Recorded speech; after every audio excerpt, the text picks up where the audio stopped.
أعوذ بالله من الشيطان الرجيم. بسم الله الرحمن الرحيم.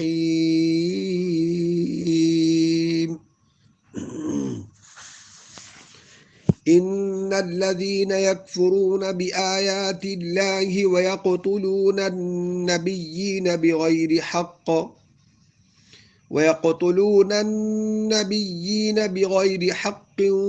ويقتلون الذين يأمرون بالقسط من الناس فبشرهم بعذاب أليم. أولئك الذين حبطت أعمالهم في الدنيا والآخرة وما لهم من ناصرين. صدق اللہ العظیم. سورۃ آل عمران کی آیت نمبر 21 اور 22 کی تلاوت کی گئی ہے اللہ تعالیٰ کی توفیق کے ساتھ. ان آیات میں یہودیوں کے ناحق قتل کرنے کی مذمت بیان کی گئی ہے. اللہ تعالیٰ نے قرآن میں بھی اس کی مذمت بیان فرمائی. صرف مذمت ہی نہیں بلکہ سزا کا بھی اعلان کیا ہے، اور صرف سزا پر اکتفا نہیں کیا بلکہ فرمایا کہ وہ جہنم ان کے لیے تیار کی گئی ہے اور وہ جہنم میں ہمیشہ رہیں گے. ان الذین یکفرون بآیات اللہ، جو لوگ اللہ تعالیٰ کی آیات سے کفر کرتے ہیں. ایک کفر کا مطلب ہوتا ہے چھپانا، اور ایک کفر کا مطلب انکار کر دینا. تو ایک اللہ کی آیات بآیات اللہ، اللہ کی آیاتوں کا انکار کرتے ہیں. آیات سے مراد کیا ہے؟ ایک اللہ تعالیٰ کے جو احکامات ہیں ان کو نظر انداز کرتے ہیں، ان پر ایمان نہیں لاتے، اپنی مرضی کرتے ہیں، اور اپنی تکبر اور غرور کی وجہ سے وہ اللہ تعالیٰ کے احکامات کا انکار کرتے ہیں. اور یکفرون چھپاتے ہیں، یعنی حق بات آ گئی اس کو چھپاتے ہیں، اپنی مرضی کے مطابق وہ دین لانے کی کوشش کرتے ہیں کہ ہمارا دین کیا ہے، سچا ہے. اور آج کل کے دور میں اگر دیکھا جائے، لوگ جو ہیں وہ اپنے جب ایک حدیث اور قرآن جب سامنے ہو، اس کے احکامات سامنے ہو، پھر اپنے عقل کو استعمال کرتے ہیں کہ عقل ہماری یہ کہتی ہے، لہٰذا یہ بات تو آپ درست نہیں کر رہے، یہ تو پرانے زمانے کی بات کر رہے ہیں. پھر طرح طرح کے اس میں اعتراضات کرنے کی کوشش کرتے ہیں. یہ در حقیقت یہ گمراہی کی علامت ہوتی ہے. ان الذین یکفرون، جو لوگ اللہ کی آیات کا انکار کرتے ہیں، ویقتلون النبیین، اور نبیوں کو قتل کرتے ہیں، بغیر حق، نہ حق طور پہ. ویقتلون الذین یأمرون بالقسط من الناس، اور جو لوگ عدل اور انصاف کی انہیں کہیں انہیں بھی وہ قتل کر ڈالتے ہیں. فبشرہم بعذاب علیم، اے نبی نے دردناک عذابوں کی خبر دے دیں، دردناک عذاب کی خبر دے دیں. ان لوگوں نے جو پیغمبر ان کے پاس آئے، انہوں نے ان کو دعوت دی، ان کی بات کو ماننے کی بجائے غرور اور تکبر کی وجہ سے انہوں نے حق بات کو نہ مانا، تو پھر اللہ تعالیٰ نے حق کو نہ ماننے کی وجہ سے ان کو ذلیل اور رسوا کر دیا.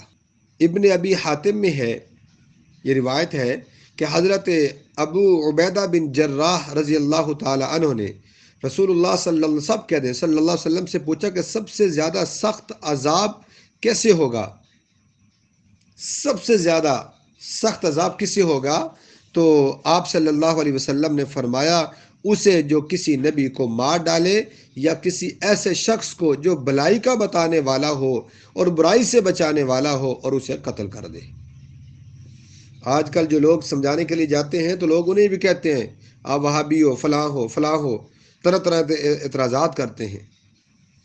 اور پھر آپ صلی اللہ علیہ وسلم نے اس آیت کی تلاوت فرمائی، ان الذین یکفرون بآیات اللہ ویقتلون النبیین بغیر حق ویقتلون الذین یأمرون بالقسط من الناس، کہ نبیوں کو وہ قتل کرتے ہیں اور جو لوگ حق بات کہتے ہیں ان کو بھی وہ قتل کرتے ہیں.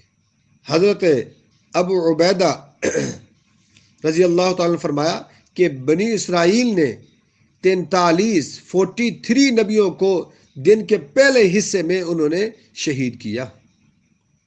اور بعض لوگ جنہوں نے نبیوں کی باتوں کو مانا تھا وہ ان کے سامنے آئے اور کہا کہ تم غلط کر رہے ہو، انہوں نے نیکی کا ان کو حکم دیا، برائی سے روکنے کی کوشش کی، تو 170 آدمی ایسوں کو بھی انہوں نے قتل کیا۔ تو اس لیے فرمایا، قرآن کہتا ہے نا ومن قتل منکم، ومن قتل کہ جو شخص قتل کرے گا مؤمنا متعمدا کسی مومن کو جان بوجھ کر، فجزاؤہ جہنم، اس کی سزا کیا ہے؟ جہنم ہے، خالدین فیہا، وہ جہنم میں ہمیشہ رہے گا۔ اور صرف یہی نہیں کہ اس کی سزا جہنم ہے، اور آگے کیا کہا؟ خالدین فیہا، وہ جہنم میں ہمیشہ رہے گا۔ وغضب اللہ علیہ ولعنہ واعد لہ، فرمایا جہنم کے بعد اللہ کا غضب اس پہ نازل ہوگا، وَأَعَدَّ لَهُ، اور اس کے لیے جہنم تیار کی گئی ہے۔ یہاں 4 سزائیں سنائی گئی۔ پھر سوال پیدا ہوتا ہے کہ ایک آدمی جس نے کلمہ پڑھ لیا وہ ایک نہ ایک دن جنت میں ضرور جائے گا سزا بھگت کر۔ اب یہاں اللہ تعالیٰ فرما رہے ہیں کہ خالدین فیہا، خالد کیا مطلب؟ ہمیشہ رہے گا جہنم میں۔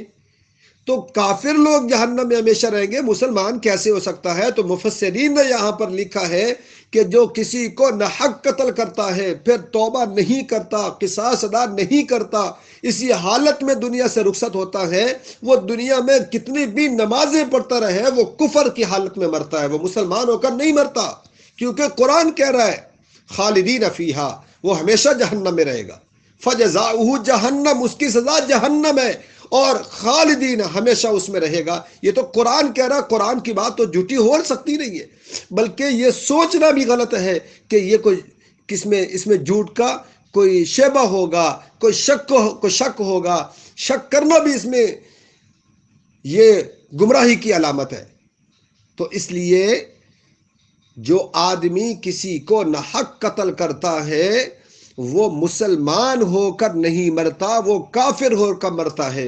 اور اگر کسی نے کسی سے کوئی غلطی یہ سرزد ہو گئی ہے تو آج توبہ کرے اور قصاص ادا کرے، اور اگر وہ آدمی نہیں ہے تو ان کے ورثاء سے ملے اور راضی کرنے کی کوشش کرے، ورنہ یہ بڑی سخت سزا ہے۔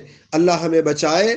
بنی اسرائیل نے بھی بڑے بڑے لوگ تھے، بڑی بڑی ان کی عمارتیں اور بلڈنگیں تھیں، بڑے بڑے قد آور تھے، بڑے مضبوط تھے، اپنے آپ کو بڑے سٹرونگ سمجھا کرتے تھے، لیکن جب انہوں نے نبیوں کو قتل کیا اور حق والوں کو قتل کیا تو پھر اللہ نے دنیا کے اندر بھی ان کو رسوا کر دیا، ذلیل کر دیا، تباہ و برباد کر دیا، اور آخرت کے اندر بھی تمام ان کے اعمالوں کو ضائع کیا اور برباد ہو گئے۔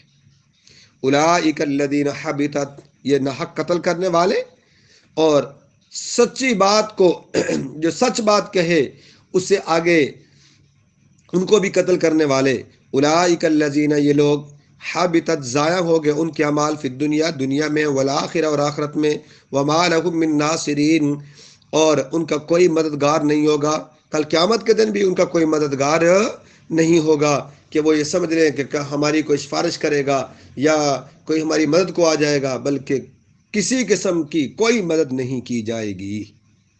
تو میرے دوستو، آج ہم سوچیں قرآن کی یہ آیات کہیں ہم پر تو نہیں آ رہی، ہم پہ صادق تو نہیں ہو رہی؟ کیا جو حق بات کرتا ہے ہم اس کے دشمن تو نہیں بن جاتے؟ کیا کوئی سچی بات کرے ہم اس کی مخالفت میں تو نہیں اتر آتے؟ کیا ہماری وجہ سے کوئی آدمی قتل تو نہیں ہوا؟ ہماری وجہ سے یہ الفاظ استعمال کر رہا ہوں کہ ہم نے قتل نہیں کیا، یہ نہیں کر رہا کہ ہماری وجہ سے کہ جو قتل کرنے والا ہے اس کی ہم معاونت تو نہیں کر رہے، اس کے حق میں ہم گواہی تو نہیں دے رہے۔ اگر ایک آدمی قتل کرتا ہے، آپ نے دیکھا ہی نہیں ہے، قاتل کے حق میں آپ گواہی دے رہے ہیں، یہ ایسا ہی ہے جیسے خود آپ قاتل ہیں۔ لہٰذا اچھائی اور برائی کو ہر ایک سمجھتا ہے۔ قرآن کی یہ آیات ہمیں متنبہ کر رہی ہے، اے مسلمان، اگر یہ قبیح صفات تمہارے اندر آ چکی ہیں تو آج اس سچے دل سے توبہ کریں۔ اللہ تعالی ہم سب کو برائی سے بچائے، نبی کریم صلی اللہ علیہ وسلم کے نورانی طریقوں پر چلائے، اور جب دنیا سے رخصت ہوں تو لا الہ الا اللہ زبان پہ جاری فرمائے۔ آمین۔ وآخر دعوانا ان الحمد للہ رب العالمین۔